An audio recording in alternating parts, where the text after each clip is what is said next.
오늘은 그 인본주의에 대해서 좀 얘기하겠습니다. 교회를 다니는 분들이 가장 우습게 여기는 사상이 인본주의예요.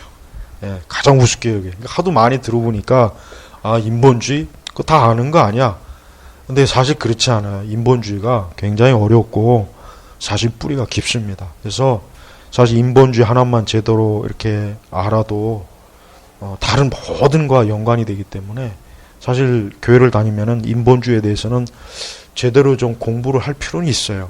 물론 우리가 성경을 잘 알면 인본주의는 저절로 알게 되는 거지만, 그러나 이제 여러 어떤 철학이나 세계관 그 관련해서 좀 알 필요는 있습니다. 우리가 종교교육 시대 에라스무스는 초기에 루터의 종교교육을 지지했어요. 왜 지지했느냐면 그 이유가 뭐냐면 로마 천주교가 그 당시 알다시피 로마 천주교는 사실 상당히 성경에서 이탈한 관습과 제도와 그런 것들을 에라스무스가 당연히 알죠. 당대 최고의 지성인 에라스무스가 로마 천주교의 문제점을 몰랐겠어요? 신약 성경도 헬라 원판으로 그냥 이렇게 낼 정도의 그 탁월한 그 어학자인데, 그런데 초기에는 루터의 견해를 받아들이다가 에라스무스가 왜 나중에 루터를 배척했냐, 루터하고 왜 결국은 갈라졌냐면, 뭐 때문에 그러냐면 루터가 인간의 전적 타락에 대해서 굉장히 강조를 집요하게 했기 때문에 에라스무스가 그것 때문에 루터를 거부한 거예요. 그걸 알아야 돼요. 사실은 이제 로마 카톨릭은 이미 그 당시에 이미 세미 펠라기 아니라 사실 펠라기안주의, 그러니까 로마 카톨릭 자체가 이미 정통 그 교리에서 상당히 이탈된 면도 이것도 심각한 거예요. 그래서 이제 루터의 가장 그 고민은 여러 가지가 있지만, 일단은 로마 카톨릭이 인간의 전적 타락에 대해서 로마 카톨릭은 이제 더 이상 어거스틴을 떠나가지고 이미 거의 펠라기안으로 빠져있기 때문에, 그래서 루터로서는 이거는 절대 안 되는 문제다 라고 강하게 그 인간의 전적 타락하고 그 인간의 전적 타락으로 인한 죄의 영향을 받은 인간에 대해서 루터가 엄청나게 그거를 다뤘단 말이에요. 그러니까 거기서부터 이제 에라스무스가 루터하고 이게 딱 빗나간 거예요. 그러니까 에라스무스는 루터가 강조하는 인간의 전적 타락과 그 죄성에 대해서 에라스무스는 그걸 받아들이지 않았어요. 그러니까 에라스무스는 그러니까 로마 카톨릭의 제도라든가 어떤 관습이라든가 그 당시 로마 카톨릭의 어떤 부패, 그거는 자기가 인정하지만, 그러나 로마 카톨릭이 가지고 있던 그 펠라기안주의 성향은 에라스무스는 여전히 그거를 자기도, 왜냐하면 에라스무스 자체가 인문주의란 말이에요. 인문주의자. 그러니까 우리가 이 인문주의의 특징이 있어요. 그러니까 로마 카톨릭도 사실은 처음엔 그렇지 않았어요. 로마 카톨릭도 어거스틴주의에 굳건하게 서 있을 때는 로마 카톨릭도 인간의 죄와 타락에 대해서 로마 카톨릭도 분명히 굉장히 그 탁월한 신학적인 그 분별력이 있었는데, 점점 가면서 그리스 로마의 문명, 그 문헌, 그러니까 르네상스죠. 점점 로마 카톨릭 그쪽으로 치우치는 거예요. 그러니까 나중엔 아예 그냥 르네상스에 그냥 그 인문학에 로마 카톨릭은 그냥 두 손을 들어버려. 그냥 인정을 해버려요. 그리고 그 인문학이라든가 르네상스의 그런 인본주의를 어디다가 그냥 맡겨버리냐면 그냥 개신교가 그건 알아서 개신교가 다루어라. 왜냐하면 이미 벌써 그때 카톨릭과 그 개신교는 신학적으로도 이미 벌써 서로 함께 할 수 없는 그런 사이예요. 이미 벌써 그때. 우리가 루터나 칼빈의 신학을 이렇게 본다면 이 천주교와 가장 차이점이 뭐냐면 인간의 죄성에 대한 차이점이에요. 요거 알아야 됩니다. 우리는 단순히 로마 카톨릭이 무슨 교황제다, 마리아 숭배다, 자꾸 제도를 얘기하잖아요. 근데 그거보다 결국 그러면은 그게 어디서 왔냐 이게 한번 근원을 따져보면은 인간의 전적 타락을 카톨릭이 벗어난 거예요. 그러니까 교황제도 세우는 것이고, 마리아도 숭배하는 것이고, 또 성인도 숭배하는 것이고, 또 로마 카톨릭의 어떤 추기경이라든가 주교 이런 부분도 왜 그들이 신성시하느냐, 인간의 전적 타락을 무시하니까 그래서 인본주의로 깊이 빠지고 인본주의가 나오게 된 결정적인 이유는 바로 뭡니까? 중세 시대 때 이탈리아를 중심으로 그리스 로마의 문헌을 연구하다 보니까 기독교와는 전혀 다른 정반대적인 그런 철학과 세계관을 그들이 흡수하다 보니까 거기서 인문학이 나온 거예요. 그러니까 우리는 인문학, 기독교 뭐 자꾸 인문학 하는데 칼빈도 충분히 인문학을 공부한 사람이고 우리가 알다시피 종교교육자들은 인문학의 배경이 탄탄한 사람들이에요. 아주 탁월한 아주 전문 지식인들이란 말이에요. 근데 그러기 때문에 오히려 그들이 인문학은 절대 기독교하고는 함께 할 수 없다. 인문학은 인문학이지 기독교하고는 맞지 않는다. 근데 카톨릭은 인문학을 받아들인 거예요. 그러나 개신교는 종교개혁자들의 그 아주 탁월한 교리적, 성경적 지식으로 인해서 어때요? 그들은 인문학을 배척했어요. 왜? 인문학은 절대 기독교하고는 맞지 않는다. 그러니까 여기에서 로마 카톨릭은 나중에는 그리스 로마의 문헌을 성경보다 더 우월하게 치는 그렇게까지 나아갈 정도로 굉장히 문제가 컸습니다. 토마스 아퀴나스 같은 경우가 그랬어요.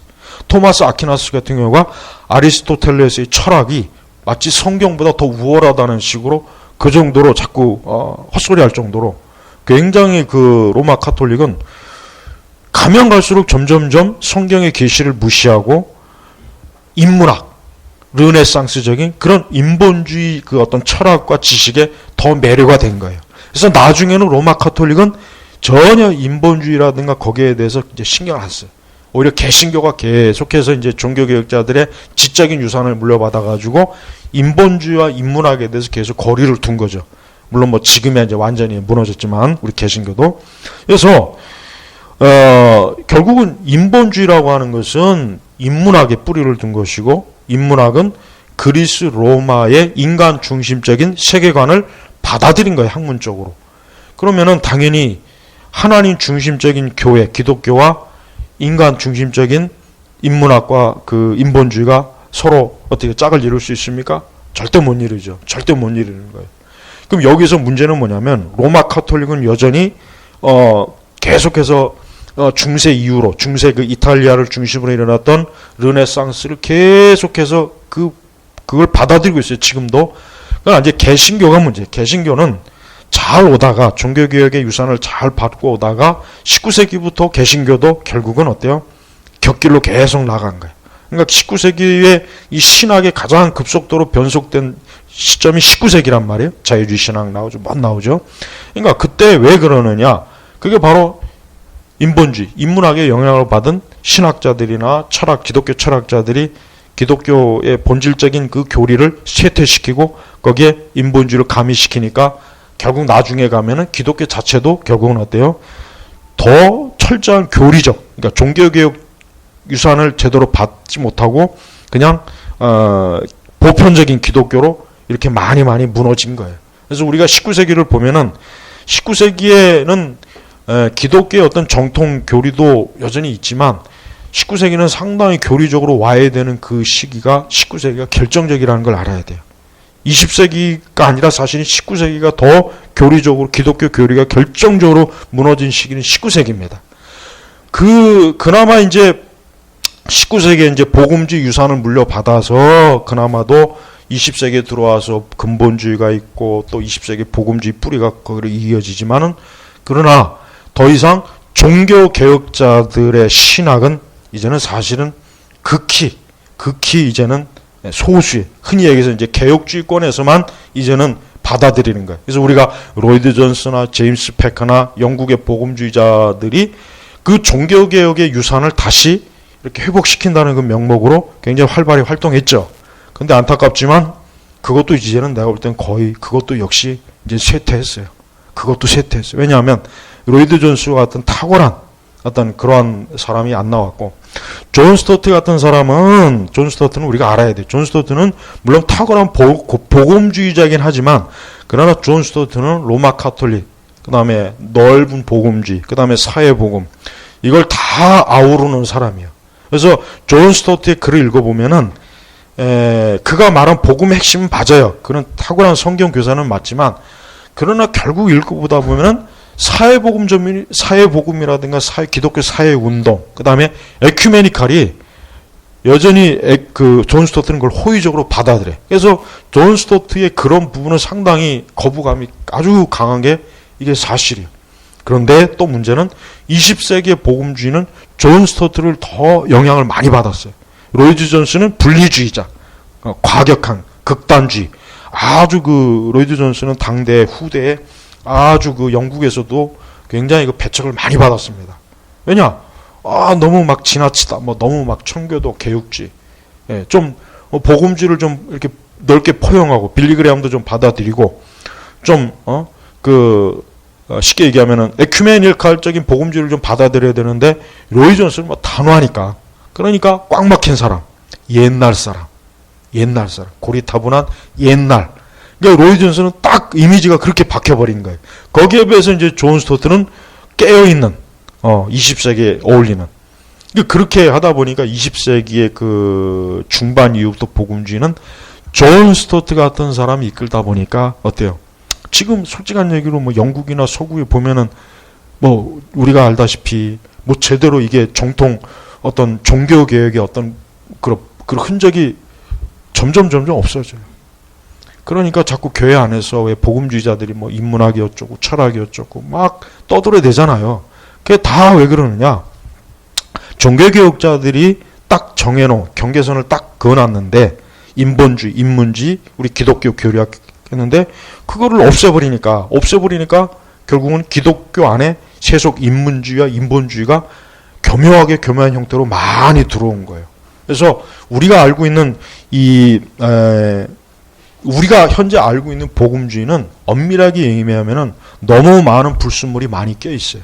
그러니까 인본주의라는 것 자체가 뭐냐면 죄로 타락한 인간의 본래적 상황을 거부하고 하나님의 계시를 거부하는 거예요. 인본주의. 그러니까 인본주의는 그리스 로마의 인문학의 르네상스 인문학의 영향을 받았기 때문에 하나님의 계시를 무조건 거부하고 거기에다가 인간의 지성, 지혜를 그 위에다 얹혀놓는 거예요. 그러니까 성경 계시가 없어도 인간은 자신의 이성과 지식과 경험으로 얼마든지 인간은 스스로 설 수 있다. 독립적이 될 수 있다. 세상과 인간은 그렇게 할 수 있다. 이게 인본주의 핵심이에요. 핵심. 그러니까 여기서부터 모든 것들이 나와요. 여기서부터 과학이 나오고 생물이 나오고 여기서부터 의학이 나오고 여기서부터 모든 학문이 나오면은 그 자체가 뭡니까? 하나님이 없는 학문이 돼버리고 하나님이 없는 문명, 하나님이 없는 기술, 과학, 정보 그렇게 돼버리는 거예요. 그래서 서구의 이런 우리 서구 세계에서 이제 이런 정신 이 발달, 서구 세계에서 이제 세계관의 발달 역사를 보면은 르네상스가 굉장히 어떻게 보면은 근세에 기독교가 결국은 약화되고 성경의 계시도 멀어지고 자유주의나 이런 것들이 막 이제 교회 안으로 침몰할 수 있게 한 게 결국 르네상스 운동의 영향이에요. 물론 르네상스 운동을 통해서 서구가 어떤 문예의 부흥, 우리가 흔히 알고 있는 문예의 부흥, 그 다음에 좀 더 인간에 대해서 더 잘 이해하게도 인간의 어떤 이성과 과학과 이런 것들을 깨우게 되는 아주 좋은 계기가 되었다고는 하지만 기독교 입장에서는 결국은 하나님의 계시를 내팽개치고 인간의 철학과 지식과 경험이 이제는 교회를 밀쳐내고 인간의 삶의 중심의 자리를 딱 잡은 게 이게 바로 르네상스예요.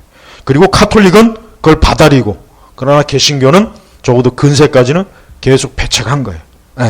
종교개혁자들 덕분에. 근데 근세 이후로 종교개혁자들의 신학이 이제 교회에서 거의 다 신학교와 교회에서 다 빠져나가니까 물밀듯이 교회 안에 이런 인본주의, 인문학이 마구마구 침범해 들어온 거예요. 우리나라도 수년 전부터 기독교 인문학 거리는데 그게 왜 그러느냐 하면 다른 게 아니에요. 왜 그러냐면 교회에서 성경의 계시가 약화되니까 그런 현상이 벌어진 거예요. 근데 자꾸 기독교 인문학을 얘기하는 사람들은 물론 좋은 방향에서 얘기하는 사람도 있지만은 그러나 나는 좋은 방향이든 나쁜 방향이든 간에 교회에서 기독교 인문학이 성행한다는 건 이건 잘못된 거예요. 명백하게 잘못된 거예요. 그럴 시간이 있으면 우리가 흔히 얘기하죠. 종교개혁자들의 저서를 열심히 탐독하고 공부하고 우리가 올바른 복음주의 신학을 연구하는 게 100번 1000번 낫지 성경을 연구하는 게 낫지 교회 안에서 우리가 굳이 왜 인문학을 왜 공부하냐 이거. 그건 이미 벌써 로마 카톨릭이 그렇게 했다가 로마 카톨릭이 결국은 어때요? 주저앉아 버린 거 아니에요? 로마 카톨릭이. 예? 우리는 바르게 알아야 돼요. 인본주의는 인간을 신성시하고 하나님 계시를 무시하면서 결국은 세상에서 하나님을 몰아내는, 이게 바로 인본주의예요. 그래서 우리가 인본주의를 굉장히 아주 뭐 별거 아니 우습게 여기는데, 인본주의는 굉장히 우리가 평생 사는 동안 이 인본주의의 영향을 이게 좀처럼 떨쳐내기 힘들어요. 왜? 이 세상 자체가 인본주의잖아요. 세상 자체가. 우리가 그 가운데서 우리가 살고 있기 때문에 우리는 정신적으로나 학문적으로나 지적으로나 실제 우리 실천 삶에 있어서 인본주의를 벗어난다는 건 정말 어려운 거예요. 그러니까 왜 우리가 항상 성경의 말씀으로 우리가 바르게 방향을 잡아야 될 이유가 뭐냐? 성경을 통하지 않고서는 인본주의를 이겨낼 수 있는 길이 없어요. 그래서 우리가 인본주의 선언이 첫 번째, 그다음에 인본주의 선언이 두 번째 있었죠. 결국은 그 인본주의가 결국은 여전히 어때요? 강하게 이 세상을 전 영역을 지배하고 있다는 그 증거밖에는 안 돼요. 우리 시대의 교회는 내가 분명히 다시 한번 강조하지만요, 우리는 지금보다 훨씬 더 계시의 말씀, 성경을 더 교회가 정말 절대적으로 중요시 여겨야지, 교회가 아직도 말로는 성경을 중요시 여긴다 하지만 그러나 실제로 성경을 깊이 있게 연구하고 교리를 더 우리의 실천, 우리의 삶에서 더 뿌리내리게 하는 일에 있어서 교회가 사실은 거의 안 하고 있단 말이에요. 그러다 보니 당연히 뭐 인본주의라고 말로는 하지만 실제로 인본주의에 다 점령이 돼 있으면서 인본주의를 비판하는 거 보면 그건 정말 모순이에요. 모순이란 말이에요. 예. 우리가 흔히 얘기하는 것처럼 뭐 교회 안에서 문화활동, 뭐 예배라든가 뭐 그 어떤 교회 안의 음악이라든가 교회가 하는 다양한 이런 어떤 뭔가 세속적인 프로그램하고 연계한 이런 것들 다 뭡니까? 이게 다 인본주의란 말이에요. 그러니까 그런 것들을 철저하게 딱 이렇게 제거해야 교회가 불순물이 제거된 순수한 교회로서의 기능을 하는데, 그거를 제거하면 오히려 그게 잘못되었다, 이상하다, 문제가 많다, 세상과 뭐 격리되어 있다, 세상하고 세상을 떠난 뭐 고립된 교회다, 자꾸 이렇게만 몰아간단 말이에요. 그러니까 문제가 큰 거예요. 우리는 이 인본주의가 절대 가벼운 문제가 아니에요. 로마 카톨릭이 저 모양 저지경이 된 거는 인본주의 때문에 그래요. 로마 카톨릭이 펠라기안이라 이런 세미 펠라기안, 인문학 이런 데 영향을 만약에 받지 않고 계속해서 뭔가 나름대로 더 초기 기독교 교부들의 영향을 많이 받았다면, 그랬다면은 굳이 그 카톨릭을 뭐 이단이라 이렇게까지 하지 않아도 됐지 않았을까, 난 그런 생각을 해요. 근데 이 중세 시대 이후로 르네상스의 로마 카톨릭이 점령이 돼버려서 그때 끝났다고 보면 되는 거예요. 그러니까 우리가 왜 에라스무스가 루터의 인간의 전적 타락을 그렇게 싫어했던지, 그리고 루터는 왜 다른 거 어떤 것보다 인간의 전적 타락을 그렇게 강조했는지 그걸 알아야 돼요. 이게 분기점이 되니까. 이것을 제대로 이해하지 못하면 교회가 얼마나 교회 안에 들어온 인본주의가 어떤 건지를 모르게 되는 것입니다. 그래서 우리는 이 부분에 대해서 앞으로 제가 좀 계속해서 좀 다루겠습니다. 자, 오늘 여기서 마치겠습니다. 하나님 감사합니다. 우리가 말로는 뭐 하나님 중심, 성경 중심이라고 하지만 그건 말뿐이고, 사실 우리 정신이나 생각이나 모든 면에서 철저하게 인본주의에 물든 그런 현상들이 너무 많습니다. 이런 것들을 지혜의 말씀으로 바르게 깨우칠 수 있는 그러한 은혜를 베풀어 주소서. 예수님의 이름으로 기도 올립니다. 아멘.